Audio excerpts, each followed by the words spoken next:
Hi, this is your Esports Channel 1 reporter, and today we're talking with the president of Waypoint Gaming here in Garden City, New York. Can you introduce yourself? Hi everyone, my name is Cristian Arevalo and I'm the CEO of Waypoint Gaming, and thank you guys for tuning into this interview so I can tell you more about it. Why did you start Waypoint Gaming? We started Waypoint Gaming to give Long Island the home that it deserves, where all gamers can come down and compete against the best of the best, and also just have a good time on the weekends, make sure that we give you guys the best possible experience. How did Waypoint Gaming start? How long have you been around?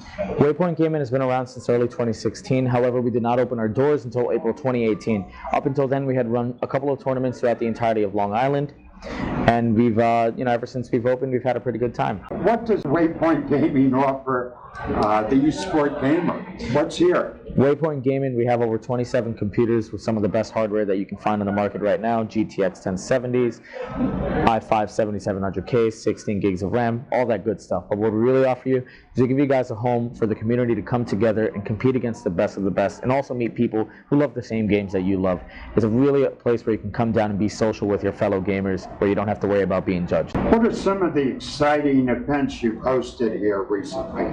Well, in early June, on June 6th, we had the High School Esports Overwatch Championship, which was attended by a couple of schools, also covered by News 12. We did a Fortnite tournament in June as well, where first place walked away with $160.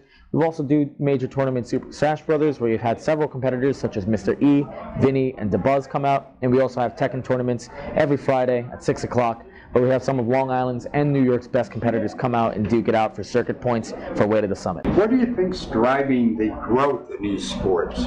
Well, the biggest thing that, in my opinion, that is driving the growth of esports is a platform for the youth to really express the fact that this is a viable career path.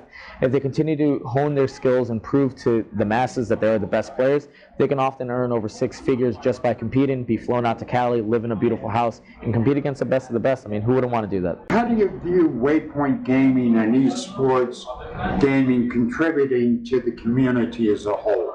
The biggest thing is that we give a consistent environment in which competitors can come in and hone their craft against the best of the best. More often than not, we have a lot of our competitors, some of our very own signed players and some signed players from other organizations come down and compete here, then go out to compete in regionals, which are major tournaments attended by hundreds of players, and often our players are placing in top 32 and top 8 brackets. So they're some of the best that go in to compete, and they all train right here at Waypoint Gaming. What got you started in gaming? Well, the biggest thing that got me started in gaming was my dad made the mistake of buying me a game when I was 5 years old. I got addicted ever since. Then I was introduced to sports, and by the time I hit 13 years old, esports was a fledgling industry that really didn't have anything other than the fact that, yeah, a lot of people like to play for money. But in these past couple of years, in this past decade, esports has continued to grow. And when I was in college, I realized, as much as I love programming, honestly, esports is the industry that was always meant for me. So I've dived right into esports ever since, and I love every single minute of it. Where do you see esports gaming in 3 to 5 years? Well, esports, in all honesty, it's getting to the point where the viewership numbers on major of the National Hockey League, the Major League Baseball, and the NBA Finals. I mean, you have more people who are tuning in to watch these events than traditional sports, and traditional sports major demographics are continuing to age as esports demographics continue to be younger and younger. It's going to overshadow traditional sports within the next decade.